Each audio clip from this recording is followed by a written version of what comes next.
अस्सलामुअलैकुम। आज मैं आपको बुक D3 जिसका चैप्टर नंबर 1 है उसकी एक्सरसाइज 1A का क्वेश्चन 4 कराऊंगी। आइए हम क्वेश्चन 4 रीड करते हैं। Simplify each of the following. Question 4 के ABCD पार्ट हैं, हमें इन्हें सिंप्लीफाई करना है। सिंप्लीफाई मीन्स हमें इनको रिड्यूस फॉर्म में लाना है। हमें इनको उस वक्त तक सॉल्व करना है जब तक ये सॉल्व हो सकते हों। आइए अब हम इसका पार्ट A करते हैं। इसका पार्ट A है 15 into A upon 8 into B cube into C multiply by 4C upon 5 into A into B। यहाँ पे हमें क्वेश्चन फ्रैक्शन फॉर्म में दिया हुआ है, बीच में मल्टीप्लिकेशन का साइन है। अगर हमें क्वेश्चन फ्रैक्शन फॉर्म में दिया हुआ हो, बीच में मल्टीप्लिकेशन का साइन हो, तो हम ऊपर वाले नंबर नीचे वाले नंबर से कट करते हैं, और अगर क्रॉस में भी कैंसिल आउट हो रहे होते हैं नंबर तो हम उनको आपस में कैंसिल आउट करते हैं। आइए अब हम इसको सॉल्व करते हैं।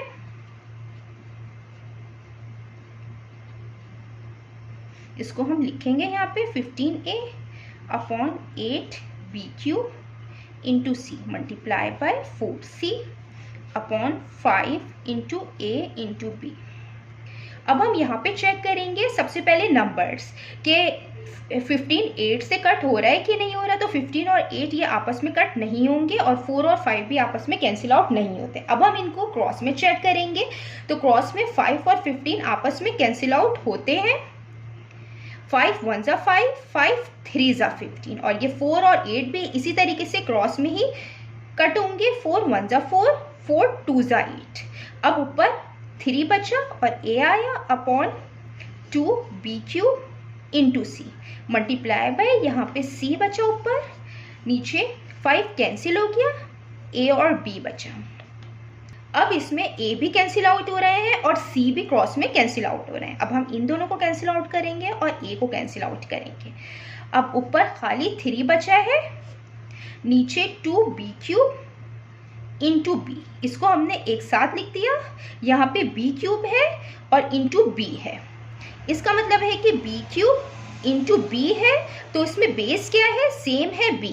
अगर इस फॉर्म में लिखा हुआ हो और बेस सेम हो तो हम बेस 1 टाइम लिखते हैं और पार्ट्स ऐड होती हैं। यहाँ पे 1 पार्ट है तो 3 + 1 4।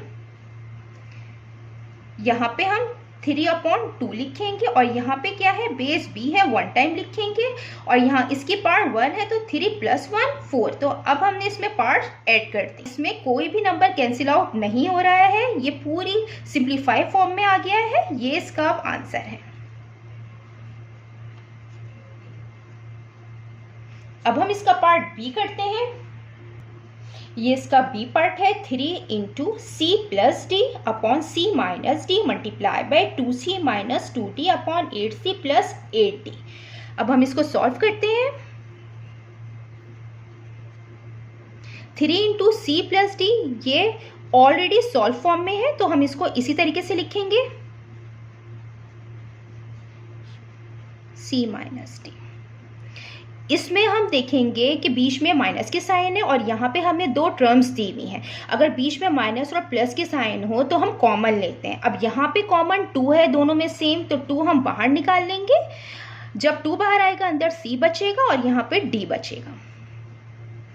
अब इसके अंदर से भी हम कॉमन लेंगे 8, तो अंदर C बचेगा, 8 बाहर आ गया, यहाँ पे 8 बाहर आ गया, अंदर D आएगा। अब हम देखेंगे कि कौन से नंबर आपस में कैंसिल आउट हो रहे हैं। तो C प्लस D और C प्लस D ये आपस में कैंसिल आउट होंगे। यहाँ पे C माइनस D और C माइनस D आपस में कैंसिल आउट हो रहे हैं। तो अब ऊपर बचा 3 इंटू 2 और नीचे 8 बचा। अब हम इसमें देखेंगे कि कौन से नंबर कैंसिल आउट हो रहे हैं। तो यहाँ पे 2 और 8 आपस में कट होंगे। 2 1 जा 2, 2 4 जा 8। तो ऊपर 3 बचा, 3 अपॉन और नीचे 4 आया, तो 3 अपॉन 4 इसका आंसर है। अब हम इसका पार्ट C करते हैं। ये इसका पार्ट C है, A minus 2B upon 16 divided by 4A minus 8B upon 24। अब हम इसको सॉल्व करते हैं। इसमें बीच में डिवीजन का साइन है।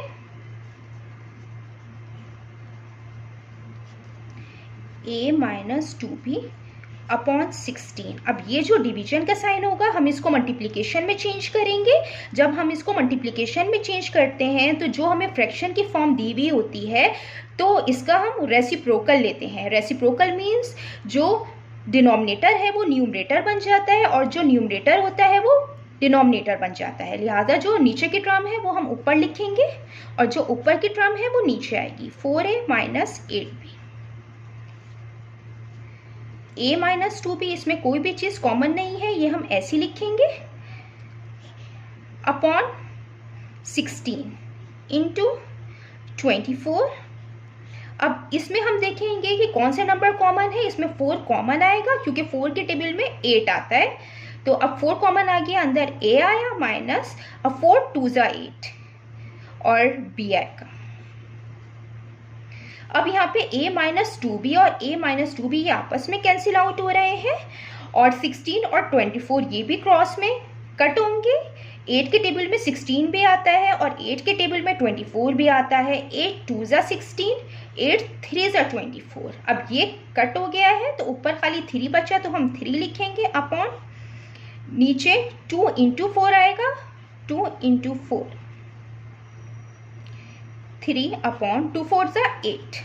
अब 3 और 8 आपस में कैंसिल आउट नहीं होते, इसको हम ऐसे ही लिखेंगे। ये हमने सिंप्लीफाई कर लिया है, ये इसका आंसर है। अब हम इसका पार्ट डी करते हैं। अब ये इसका पार्ट डी है, इसमें भी डिवाइड की साइन है। अब हम इसको सॉल्व करेंगे। डिवीजन के साइन को हम मल्टीप्लिकेशन में चेंज करेंगे।